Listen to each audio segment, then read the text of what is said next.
Hello dear students, कैसे हैं आप लोग। उम्मीद है खैरियत से होंगे। आज हम लोग बात करेंगे मोनोपोली कंट्रोल अथॉरिटी के बारे में। Monopolies and restrictive trade practices का जो लॉ है, जिसे हम monopolies and restrictive trade practices ordinance 1970 का नाम देते हैं, उसमें वाज़े तौर पर लिखा गया है कि मुल्क में मोनोपोली को कंट्रोल करने के लिए और कंपटीशन को फ़रोग देने के लिए मोनोपोली कंट्रोल अथॉरिटी का क़याम अमल में लाया जाएगा।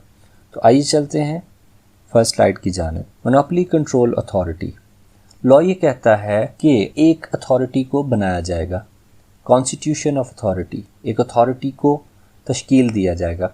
For the purpose of this ordinance, इस ऑर्डिनेंस पर अमल दरामद के लिए the federal government shall by notification, federal government notification के ज़रिए constitute a monopoly control authority, एक मोनोपोली कंट्रोल अथॉरिटी बनाएगी, consisting of not less than 3 members, और इसमें कम से कम 3 मेंबर होंगे, जिनमें से एक मेंबर को चेयरमैन के तौर पे अपॉइंट किया जाएगा। अब ये बहुत सिंपल पॉइंट है।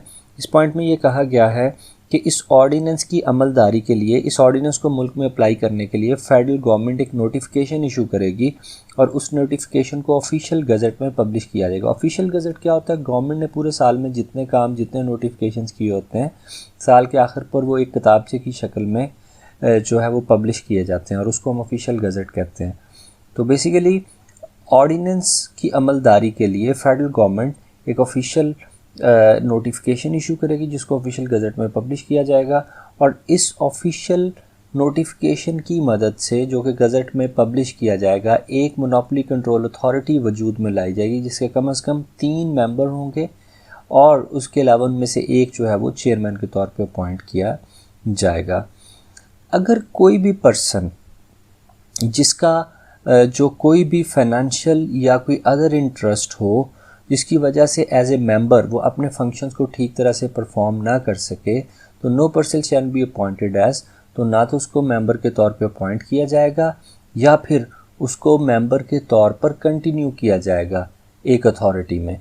तो जब भी कोई शख्स जो है, उसके कोई फाइनेंशियल या अदर इंटरेस्ट होते हैं, जिसकी वजह से उसकी जो इम्पार्शलिटी है, उसकी जो न्यूट्रल पोजीशन है वो मुतासर होती है, तो फिर उस वक़्त उसको मेंबर के ओहदे पर से हटा दिया जाएगा या उसको मेंबर ही नहीं बनाया जाएगा। अगले चलते हैं स्लाइड पे। Monopoly control authority point number 3, no member of the authority shall assume his office. Authority का कोई भी मेंबर अपने ऑफिस को नहीं संभालेगा until he has made such declaration, जब तक कि वो एक हलफनामा नहीं दे देता जिसमें वो अपनी सीक्रेसी और फिडेलिटी जो है वो उसको इंश्योर नहीं करता। अब ये सीक्रेसी जो है, ये बेसिकली उसकी जो है राजदारी है, और फिडेलिटी जो है वो उसकी पासदारी है। अब देखें, कोई भी मेंबर जब तक वो एक तहरीरी जो है वो एक तहरीर की तौर पर एक हलफनामा जो है वो नहीं लिखकर अथॉरिटी में जमा करवाता, तब तक जो है वो मेंबर नहीं बन सकता। और उस हलफनामे में क्या लिखा जाएगा? उसमें लिखा जाएगा कि जनाब, मैं काम करते हुए अथॉरिटी का सीक्रेसी जो है उसको भी मेंटेन रखूँगा, अथॉरिटी की और डिफरेंट जो इकोनॉमी है उसकी सीक्रेसी को भी मेंटेन रखूँगा, और उसके अलावा जो है मैं कानून की पासदारी भी करूँगा। इसके बाद point number 4, a member of the authority shall hold office for a period of 5 years unless he earlier resigns और otherwise ceases to hold office. Authority का जो एक मेंबर है उसको जब अपॉइंट किया जाता है तो कितनी मुद्दत होती है उसकी अपॉइंटमेंट की? उसकी अपॉइंटमेंट की मुद्दत जो है वो कम से कम 5 साल होती है, ठीक है। और अगर जो है उससे पहले वो रिज़ाइन करना चाहे तो वो कर सकता है, ठीक है।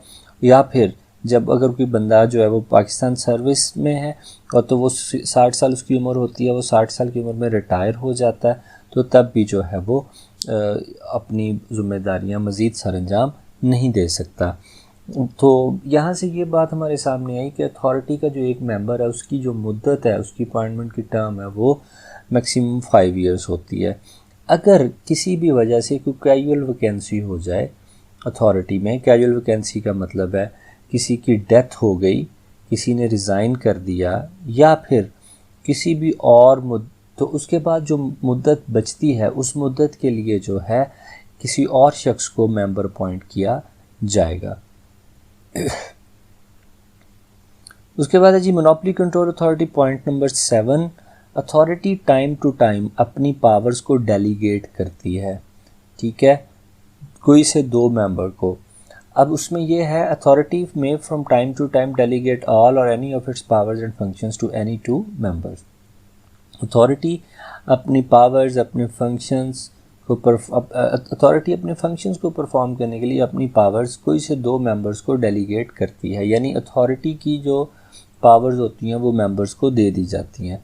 Appointment officers by the authority, जहाँ पर अथॉरिटी ज़रूरी समझे वहाँ पर अथॉरिटी ऑफिसर्स और सर्वेंट्स को अपॉइंट कर सकती है उन टर्म्स एंड कंडीशंस पर जो अथॉरिटी को सूट करें। यानी अथॉरिटी जो है बेसिकली वो इटसेल्फ तो एक वो लीगल बॉडी होती है, तो उसका काम करने के लिए जो है वो ऑफिसर्स और सर्वेंट्स जो हैं उनको अपॉइंट किया जाता है। तो इसके बाद ये था जी अथॉरिटी का एक थोड़ा सा इंट्रोडक्शन। इसके बाद नेक्स्ट जो है उसमें हम अथॉरिटी जो है उसके फंक्शंस के बारे में बात करेंगे कि जो मोनोपोली कंट्रोल अथॉरिटी है वो क्या फंक्शंस परफॉर्म करती है, उसका मुल्क में क्या अमल दखल होता है, इसके बारे में हम नेक्स्ट टॉपिक में बात करेंगे। तो अगर ये वीडियो आपको पसंद आई हो तो आप जो है इस वीडियो को लाइक कीजिए और चैनल को सब्सक्राइब कीजिए ताकि इन फ्यूचर आपको ऐसी वीडियोस जो हैं वो मिलती रहें। अपना बहुत सारा ख्याल रखिएगा। Stay blessed.